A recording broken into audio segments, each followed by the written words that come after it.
नमो तस्स भगवतो अरहतो सम्मा सम्बुद्दस्स। उन अरहत सम्यक संबुद्ध भगवान तथागत गौतम बुद्ध को मेरा नमस्कार है। आधुनिक काल के बोधिसत्व परम पूज्य बोधिसत्व बाबा साहब भीमराव अम्बेडकर को मेरा नमस्कार है।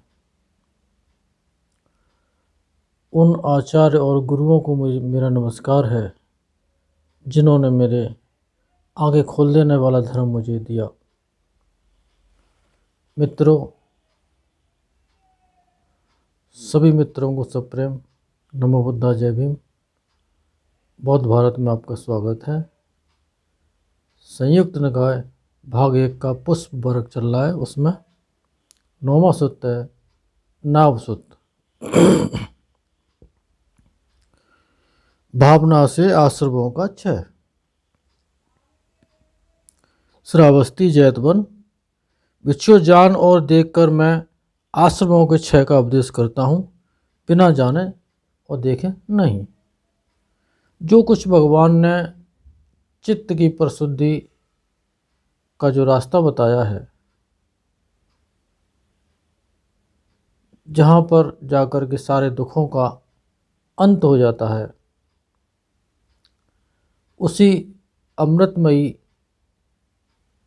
जो धर्म है, जो लोक कल्याण की भावना से भगवान बुद्ध ने धर्मोपदेश किया है, उसे श्रद्धापूर्वक सुने, समझें और धारण करें। ये उन्होंने कोई काल्पनिक धर्मोपदेश नहीं किए। जो कुछ उन्होंने देखा है वही दूसरों को कैसे देखें ये बताया है, और करोड़ों लोगों ने उसका अनुभव किया है और वो भी विमुक्त हुए हैं। आश्रमों का क्षय किया है उन्होंने और लोकातीत अवस्था पर पहुंच गए।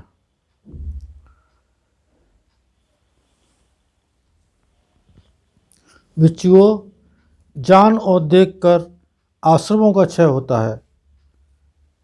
जब तक कोई देखेगा नहीं भीतर, तब तक आश्रम क्षय नहीं हो सकता है। आश्रम यानी कि चित्त के जो मैल हैं, राग द्वेष मोह, उनका जो और नितांत रूप से खात्मा है, परमानेंट तौर से जो उनको निकाल के बाहर कर देना है, वो बिना देख करके और जान करके नहीं हो सकता। जो जान और देख कर आश्रमों का क्षय होता है, यह रूप है, यह रूप की उत्पत्ति है, यह रूप का अस्त हो जाना है।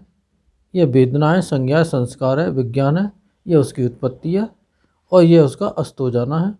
भिक्षुओं, इसे ही जान और देखकर आश्रमों का क्षय होता है।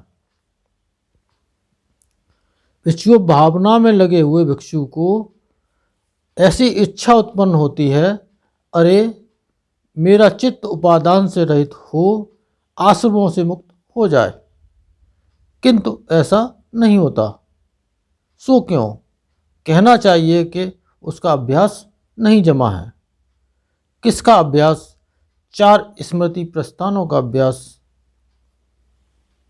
कायानुपස්සना, वेदनानुपස්සना, चित्तानुपස්සना और धर्मानुपස්සना, ये 4 स्मृति प्रस्थान होते हैं।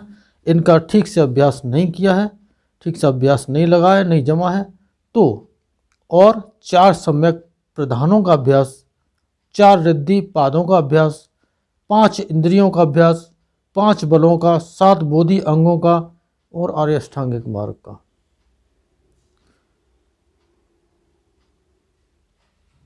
तो ये जो अभ्यास होने हैं,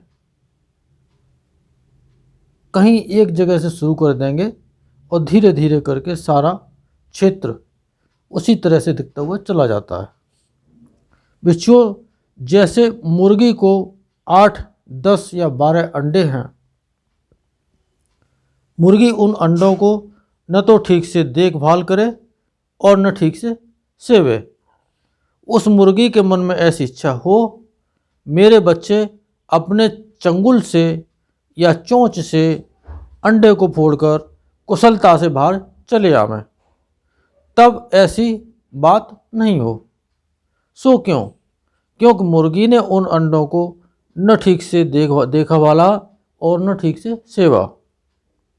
भिक्षु वैसे ही भावना में लगे हुए भिक्षु को ऐसी इच्छा उत्पन्न हो, अरे मेरा चित्त उपादान से रहित हो, आश्रमों से मुक्त हो जाए, किंतु ऐसा न हो। सो क्यों? कहना चाहिए कि उसका अभ्यास नहीं जमा। किसका अभ्यास? 4 स्मृति प्रस्थानों का अभ्यास, और ठीक उसी तरह से 4 सम्यक प्रधानों का अभ्यास, 4 रिद्धिपादों का अभ्यास, 5 इंद्रियों का अभ्यास, 5 बलों का अभ्यास, 7 बोधि अंगों का अभ्यास और आर्य अष्टांगिक मार्ग का अभ्यास। भिक्षुओं, भावना में लगे हुए भिक्षु को ऐसी इच्छा उत्पन्न हो और यथार्थ में उसका चित्त उपादान से रहित हो, आश्रमों से मुक्त हो जाए, सो क्यों? कहना चाहिए कि उसका अभ्यास सिद्ध हो गया। किसका अभ्यास? 4 स्मृति प्रस्थानों का अभ्यास, 4 सम्यक प्रधानों का अभ्यास, 4 रिद्धिपादों का अभ्यास, 5 इंद्रियों का अभ्यास, 5 बलों का अभ्यास, 7 बोधि अंगों का अभ्यास और आर्य अष्टांगिक मार्ग का अभ्यास। भिक्षुओं, जैसे मुर्गी को 8, 10 या 12 अंडे हों, मुर्गी उन अंडों को ठीक से देखे वाले और ठीक से सेवे। उस मुर्गी के मन में ऐसी इच्छा हो, मेरे बच्चे अपने चंगुल से या चोंच से अंडे को फोड़कर कुशलता से बाहर चले आवें, और यथार्थ में ऐसी बात हो। भिक्षुओं, जैसे कोई बढ़ई या बढ़ई के सागर के बसूले के हथड़ यानी कि बैंठ में देखने से उंगलियों और अंगूठे के दाग पड़े मालूम होते हैं, उससे ऐसा ज्ञान नहीं होता कि बसूले का बैंत आज इतना घिसा और कल इतना घिसेगा, किंतु उसके घिसे जाने पर मालूम होता है कि घिस गया। भिक्षुओं, वैसे ही भावना में लगे हुए भिक्षु को ज्ञान नहीं होता है कि आज मेरे आश्रम इतना क्षीण हुए और कल इतना क्षीण होंगे, किंतु जब क्षीण हो जाते हैं तभी मालूम होता है कि क्षीण हो गए। भिक्षुओं, जैसे समुद्र में चलने वाली बैंत से बंधी हुई नाव 6 महीने पानी में चलाने के बाद हेमंत में जमीन पर चढ़ा दी जाए, उसके बंधन धूप, हवा में सूख और वर्षा में भीग सड़ गल कर नष्ट हो जाते हैं। भिक्षुओं, वैसे ही भावना में लगे हुए भिक्षु के सभी बंधन, जो 10 प्रकार के जो संयोजन होते हैं, वो नष्ट हो जाते हैं। संन्यास सूत्र 10वां सूत्र है ये, और ये आखिरी सूत्र है श्रावस्ती जैतवन। भिक्षुओं, अनित संज्ञा की भावना करने से सभी काम राग, रूप राग, भव राग और अविद्या हट जाती है। सभी अहंकार और अभिमान समूल नष्ट हो जाते हैं। भिक्षुओं, जैसे शरद काल में कृषक अच्छे हल से जोतते हुए सभी जड़ मूल को छिन्न भिन्न करते हुए जोतता है, वैसे ही भिक्षुओं अनित संज्ञा की भावना करने से सभी काम राग, रूप राग, भव राग, अविद्या तथा अहंकार और अभिमान छिन्न भिन्न हो जाते हैं। भिक्षुओं, जैसे कोई घसियारा घास को गड़ ऊपर पकड़ इधर उधर डोलाकर फेंक देता है, भिक्षुओं वैसे ही अनित संज्ञा की भावना करने से सभी काम राग और रूप राग, भव राग, अविद्या ये सब नष्ट हो जाते हैं, छिन्न भिन्न हो जाते हैं। भिक्षुओं, जैसे किसी आम के गुच्छे की टहनी कट जाने से उसमें लगे सभी आम गिर पड़ते हैं, भिक्षुओं वैसे ही अनित संज्ञा की भावना करने से सभी कामराग, भवराग, अविद्या वगैरह ये सब छिन्न भिन्न हो जाते हैं। भिक्षुओं, जैसे कूटागार के सभी धरण कूट की ओर ही हो जाते हैं, कूट की ओर ही झुके होते हैं और कूट ही उनका प्रधान होता है। बिच्छुओं वैसे ही अनित संज्ञा की भावना करने से और ये कामराग, रूपराग, भवराग, अविद्या, ये अहंकार और ये अभिमान समूल नष्ट हो जाते हैं, छिन्न भिन्न हो जाते हैं।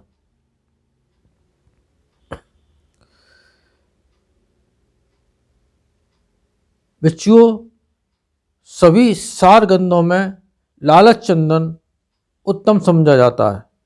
बिच्छुओं वैसे ही अनित संज्ञा की भावना करने से और वो छिन्न भिन्न हो जाते हैं। बिच्छुओं जैसे सभी पुष्प गंधों में जूही उत्तम समझी जाती है।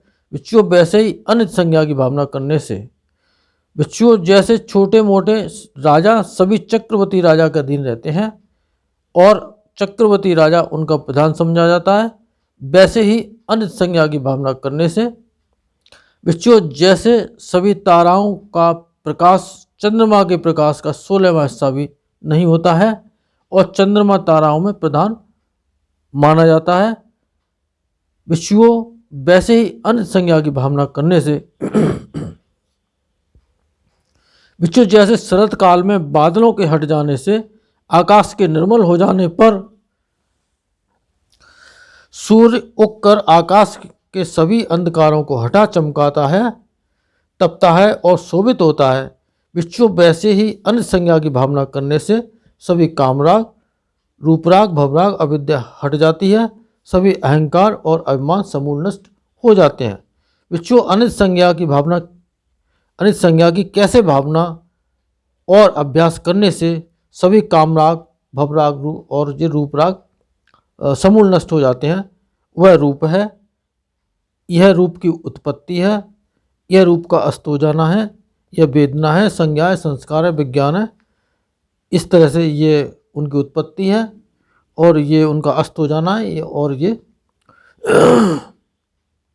इसी तरह से ये पांचों उपादानों की भिक्षुओं इस तरह अनित संज्ञा की भावना और अभ्यास करने से सभी कामराग, रूपराग, भवराग, अविद्या, सभी अहंकार, अभिमान समूल नष्ट हो जाते हैं।